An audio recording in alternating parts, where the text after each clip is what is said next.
新年快樂！我係阿威，歡迎繼續收睇我嘅頻道。今日就唔係同大家分享砌模型心得啦，只係回顧一下我2025年嘅作品。我都知而家先嚟做作品回顧係遲咗少少噶啦，咁遲到好過冇到啦。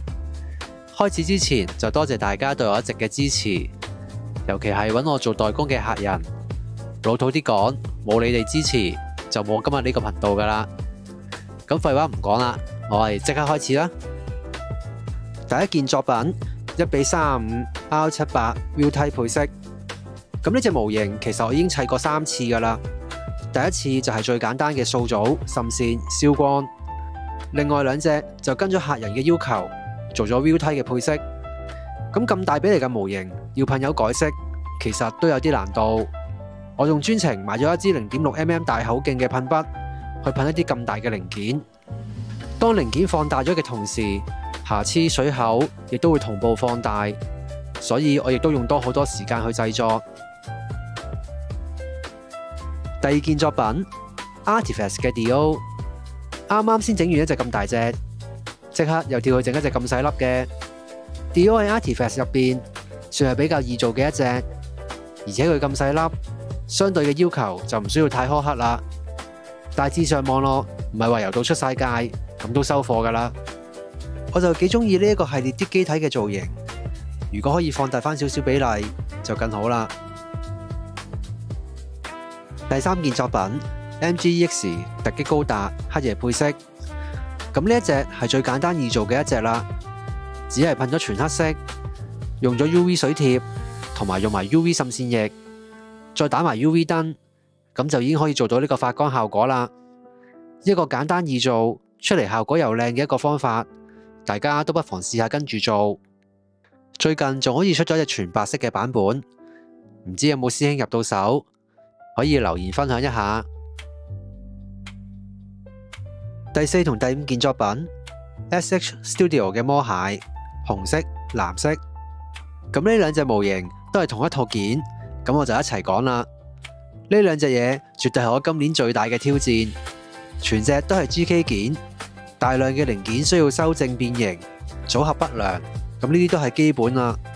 最難搞嘅地方係佢嘅截肢關節，原本嘅設計根本冇可能支撐得起成隻咁重、咁有份量嘅 GK。我重新打造過全部關節，再加埋地台，用咗4mm 不鏽鋼棒，先可以將佢固定得好穩妥，安全送到客人屋企。第6件作品 High Grade 無限正義意識。呢盒模型都係近呢1-2年先至推出，有新款嘅設計，幾乎都唔使點樣做無縫，就算塑造出嚟嘅效果亦都唔錯。我仲按照客人要求，用咗石刻片同埋 3D 打印改件，令到一隻普通嘅 High Grade 都變得不平凡。第7件作品 High Grade 重高達 Mark II。模型就係今年首次推出嘅，咁有全新嘅設計，分件分析都做得好足，差唔多每個噴射口都有做到分件，額外仲俾多咗個爛面造型嘅頭部同埋特效件，亦都可以變換 MA 形態，可換性都幾高。雖然只係 High Grade，構造唔算太複雜，但零件數目一啲都唔少，製作嘅過程都並唔係想象中咁容易。第8件作品重高達 Mark I。同頭先隻 Mark II 係同一位客人揾我代工嘅，相比起 Mark II、Mark I 就真係麻煩好多啦。20幾年前嘅開模技術同而家相比，真係差天共地。構造非常簡陋，好多地方都係2邊零件對夾，需要大量嘅無縫處理。莫講話分件分析，好多位置都要遮蓋上色。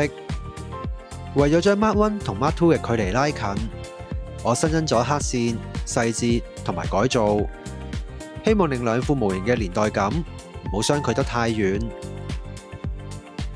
第9件作品海洋堂初號機屋島作戰。如果識我嘅朋友都知道係 EVA 嘅 fans， 呢副模型我自己期待咗好耐噶啦。市面上有好多 EVA 嘅模型，為咗高可動性嘅關節而忽略咗 EVA 原有嘅生物感。海洋堂呢個系列就滿足到我呢個要求，唔需要可動，擺定一個 pose，介乎於手板模型同住家模型之間，開模分件都比較精準，又未至於手板件咁難做，但係都要靠膠水黏合組裝，同埋全副模型都只有一隻色，需要自行上色，所以都有一定嘅難度。第10件作品，高達頭扭蛋，我係首次採用光影噴塗嘅手法，對我嚟講係一個新嘅嘗試。我都知道做得未夠好，有好多改善嘅空間。只係有時砌模型砌到悶悶地，又唔想局限咗自己，想嘗試下唔同嘅製作風格。日後若果有其他唔同嘅製作方法，我都會再拍片同大家分享。第11件作品，彩透版 Mega Size R78，之前條片都有講過㗎啦，居然無厘頭咁喺啲透明件嘅背面印咗啲 number 喺度，搞到勁肉酸。最後我將局部嘅位置噴油上返實色，變成一個半彩透嘅效果。再加上模型本身嘅設計非常簡單，只係將一隻 high grade 放大，有大量嘅夾口需要無縫處理，我都花咗唔少心力先至完成得到。好，嚟到最後一件作品啦，MG 嘅無限正義，我都係啱啱上個禮拜先至完成。雖然係副舊模，10幾年前嘅產物，但以當年嚟計，算係非常高質。分析分件都做得好足，結構亦都好實淨，就算數組都唔錯。